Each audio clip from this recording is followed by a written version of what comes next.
Hey yo tout le monde, c'est SD, j'espère que vous allez bien, moi ça va super.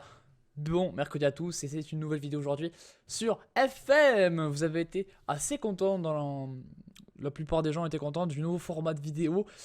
J'ai eu quelques retours commentaires, il y a eu des likes, donc c'est assez positif. Je suis très content en tout cas que pour l'instant ce nouveau format vous plaise. J'essaye toujours sur n'importe quelle série de changer un petit peu les contenus pour simplement moi me remettre en question tout le temps.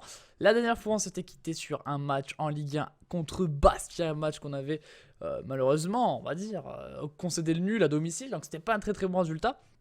Et là on avait un enchaînement de matchs qui était assez important en très peu de temps. Parce que du 12 janvier alors attendez, jusqu'au 29 janvier, on a eu quand même, je crois, 6 matchs ou 7 matchs. Et c'est quand même. On a eu 6 matchs. Et c'est quand même assez élevé comme rythme de match, faut pas se le cacher. Mais on va voir comment on les a abordés tout simplement. Je vous dis un petit peu le listing de ces matchs. Donc on a la réception de Nîmes en Coupe de France, donc 9e tour de Coupe de France. La réception de Nîmes, donc là vraiment c'est une victoire qui était assez importante de faire, il fallait vraiment la faire. Ensuite on allait à Lorient pour le quart de finale de Coupe de la Ligue, on recevait Lille, on allait à Reims et on allait à Nantes en Ligue 1. Donc 3 matchs de Ligue 1 ensuite qui s'enchaînaient avec 2 déplacements compliqués contre Reims qui était assez bien, et Lille on les recevait alors qu'ils étaient aussi dans une belle période. Voilà, c'était quand même assez compliqué de bien amorcer cette phase-là du championnat.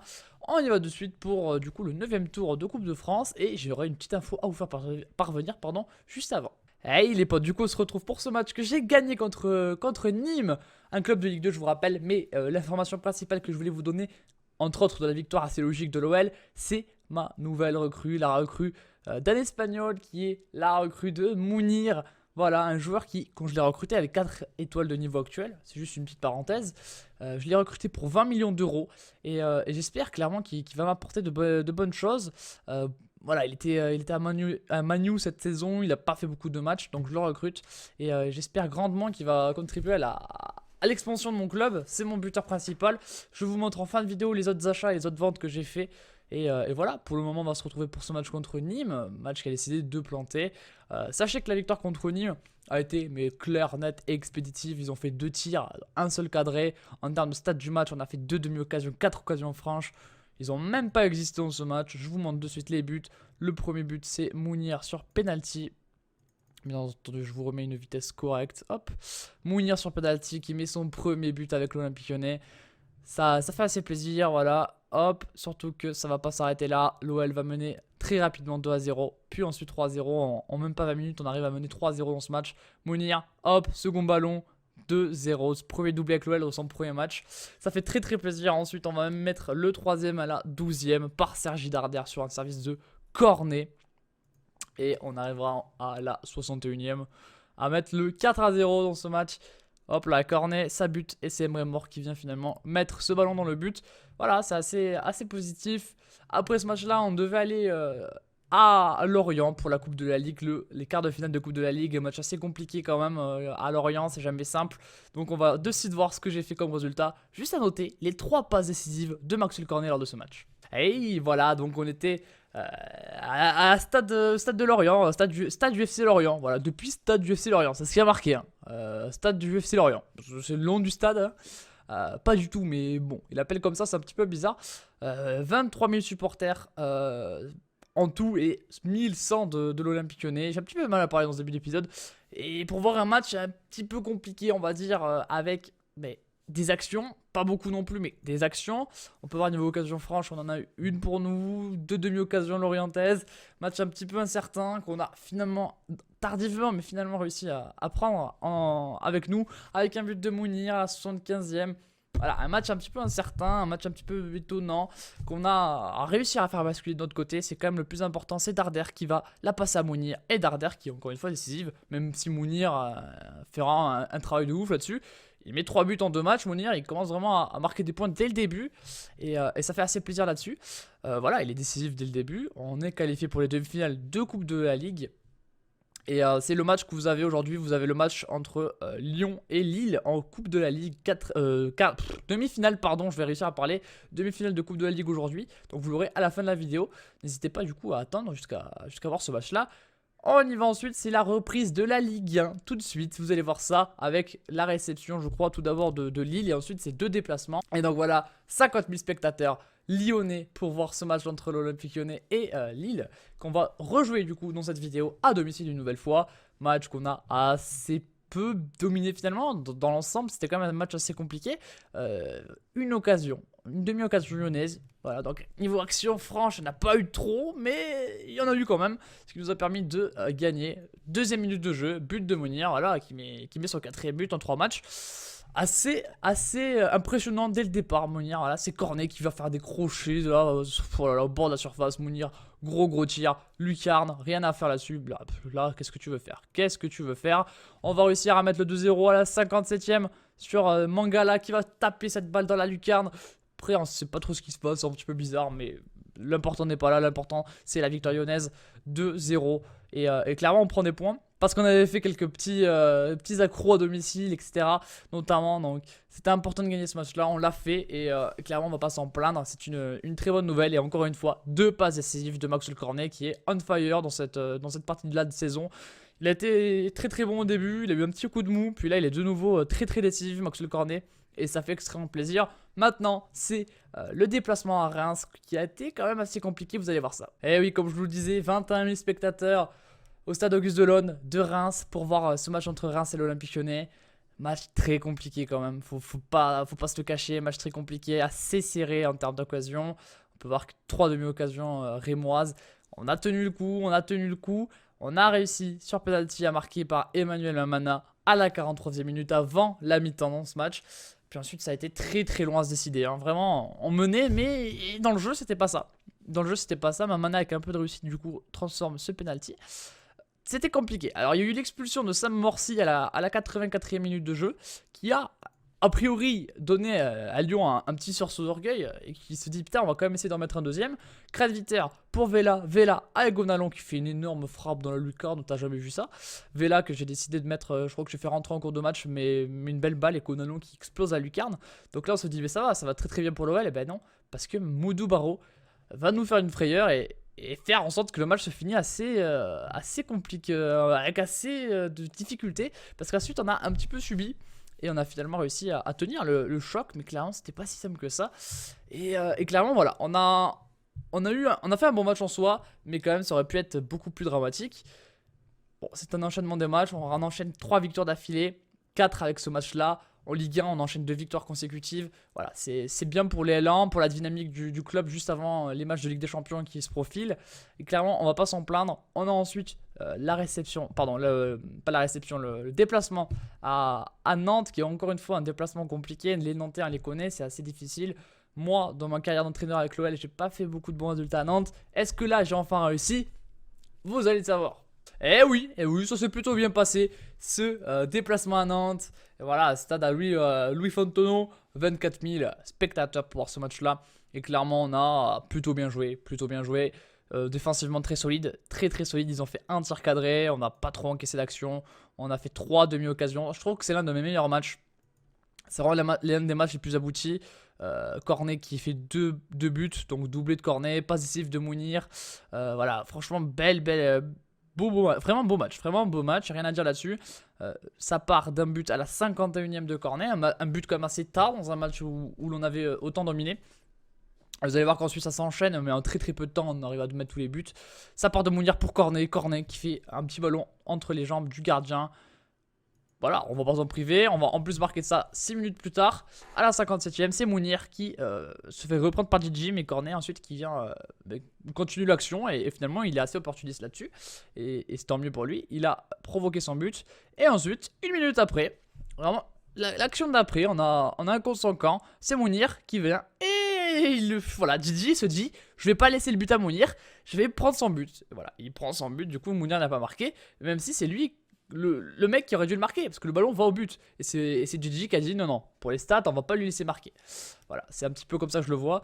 En tout cas, large victoire de l'OL, 3-0 à l'extérieur, c'est vraiment très solide et c'est très bien comme ça, on est très content. Voilà, c'était les matchs qui ont été simulés donc sur FM 2017. Match enfin très très bonne série de matchs, hein, 5 victoires d'affilée. On va essayer d'en faire une 6ème aujourd'hui avec ce match de demi-finale de Coupe de la Ligue contre les Lillois. En même temps, il y aura un PSG Racing, donc un PSG Lens.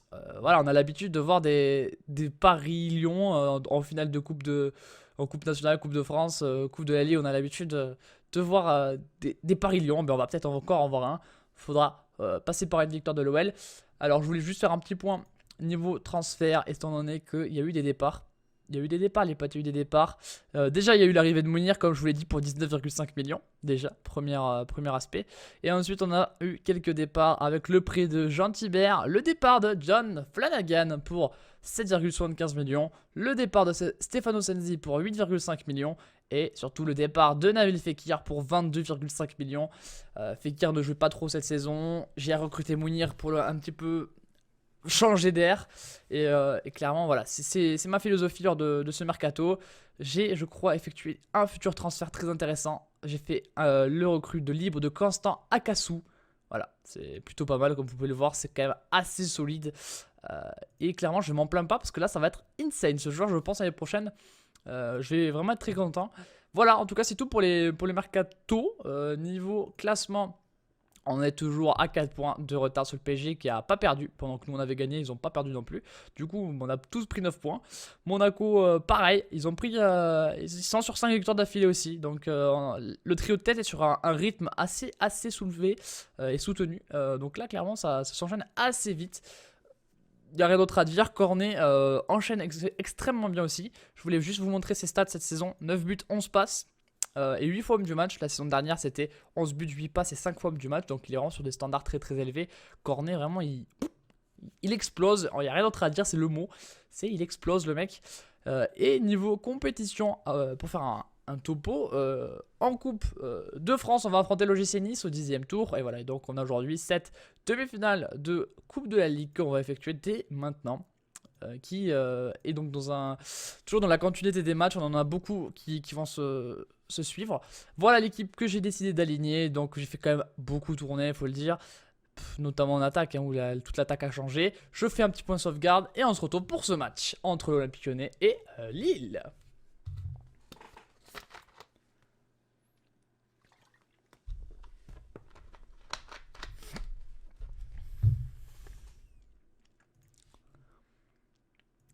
Et c'est parti les potes, on y va pour ce match entre Lille et l'Olympique Lyonnais, entre l'Olympique Lyonnais et Lille vu que c'est à domicile. On va essayer de faire un bon match, il y a quand même moyen de réussir quelque chose. C'est une équipe qui est largement à notre portée, mais qu'on vient en plus de gagner il y a pas si longtemps. Il y a 3 matchs de Ligue 1, on les a battus à domicile, on les avait battus 2-0 il me semble. Et là il va falloir continuer dans cette philosophie-là. Et ça part peut-être dès le départ avec Witsel sur Gonalon, Darder, avec Vela, la frappe de Vela contrée par Amadou. Amadou que j'ai envie de recruter en plus. Et clairement, il fait une grosse boulette. Enfin, il le fait pas exprès, mais bon, ça permet à l'OL de mener un 0 en tout cas. Bon, il contre ce ballon de Vela. C'est assez involontaire, il a voulu se dégager. Mais ça trompe son gardien. Et ça permet à l'OL de mener 1-0 après 8 minutes de jeu. Voilà, sur une belle frappe de Vela. Quand même, il faut assez souligner cet exploit de Vela qui, je vais essayer de faire un jouer un petit peu plus. Il a eu quelques blessures, ça a été un petit peu compliqué. Là, il est de nouveau dans le groupe et je vais lui laisser un peu plus de temps de jeu que ce que je lui ai laissé jusque-là parce qu'il a fait une saison dernière assez grosse. Marinho Rajkovic qui l'arrête ce ballon. Et l'OL va pouvoir se relancer peut-être. Allez, il y a eu quelques occasions lilloises a priori. On a une belle domination quand même en termes de possession. Ah, on vient de se faire reprendre, donc ils ont amené un petit peu mieux. Vela avec Mamana pour Mangala, la transversale, c'est ça, de Mangala. C'est souvent un jeu qu'on fait, souvent Mamana qui la passe de la tête pour Mangala au second poteau et inversement. Et là, malheureusement, ça n'a pas permis à l'OL de prendre le deuxième but. Ouais, les transversales assez chanceuses des Lillois, malheureusement. Mais va falloir continuer à pousser dans ce match, faire peut-être un petit peu plus d'efforts parce que là on a un petit peu des difficultés. Je pense faire le changement maintenant et mettre Mounir pour Bonazzoli parce que Bonazzoli me déçoit un petit peu dans ce match. Alors attendez, c'est un attaque en soutien. Voilà. On va faire rentrer Mounir parce que la Bonazzoli est pas très bon malheureusement. J'ai essayé de le faire jouer un petit peu là pour qu'il apporte peut-être son physique. Mais là ça fonctionne pas. Donc on va pas s'éterniser là-dessus. Avec un joueur qui n'est pas en réussite lors de ce match. Et voilà, faut pas rester là-dessus. On va effectuer un changement, on va faire le changement de Darder qui est un petit peu fatigué. hop, on va mettre Kranviter. C'est parti. Et sinon, on fera le changement de Vela à la fin du match. On a des joueurs à faire rentrer pour ce changement-là. On va le faire maintenant parce qu'il est un petit peu court physiquement. On va faire rentrer Emre Mor. Hop là. Et Emre Mor qui va disputer encore une fois un match. Emre Mor que j'essaie de faire jouer de plus en plus. Si ça part sur une victoire 1-0, je m'en cache pas que je suis content. C'est une victoire, il nous fallait une victoire, donc c'est très bien. De toute façon, ce serait très bien. Babaraman sur le côté, ça part sur une fin de match. Victoire de l'OL 1-0 sur un petit match des Lyonnais. Hein. Vraiment sur un petit match. Là, clairement, c'est pas le meilleur match de notre saison. Ouais, match pourri même en soi. Hein. Comme vous l'avez vu, c'était un petit peu pourri. Hein. On va pas se le cacher du tout. C'est voilà, c'est un petit peu bon. On aurait pu espérer un petit peu mieux de ce match quand même. Mais on est en finale de Coupe de la Ligue. Donc c'est le plus important à retenir. Là, on va jouer 2 fois Nice. Et c'est le principal. Ce sera donc un OL PSG en finale de Coupe de la Ligue. Encore une fois, une finale entre l'Olympique Lyonnais et le Paris Saint-Germain. Voilà, c'est comme ça arrive souvent. Et encore une fois, ça arrive. Lors du prochain épisode, vous allez voir un petit peu le calendrier. Donc on va affronter 2 fois Nice. On va aller à Monaco, on va recevoir Guingamp, puis aller à Lorient avant de partir voilà, au Bayern Munich, à Munich. Ça va être insane ce match. J'espère vraiment qu'on va réussir à faire un petit exploit là-bas. Ensuite, c'est la réception de Bordeaux. Et en fin de février, vous verrez le match donc à Toulouse. Voilà, à Toulouse, un match très compliqué parce qu'on a du mal à gagner à Toulouse. Mais il y a quand même un programme mais tellement chargé. Regardez tous les matchs que je dois faire. C'est incroyable tous ces matchs. Il y a 4, 5, 6, 7, 8 matchs, enfin n'importe quoi. Il y a beaucoup trop de matchs. Je vous fais des gros bisous. Si la vidéo vous plaît, lâchez le pouce bleu comme d'habitude. Vous êtes géniaux. Restez comme vous êtes. Je vous fais des gros bisous. Tchuss les potes.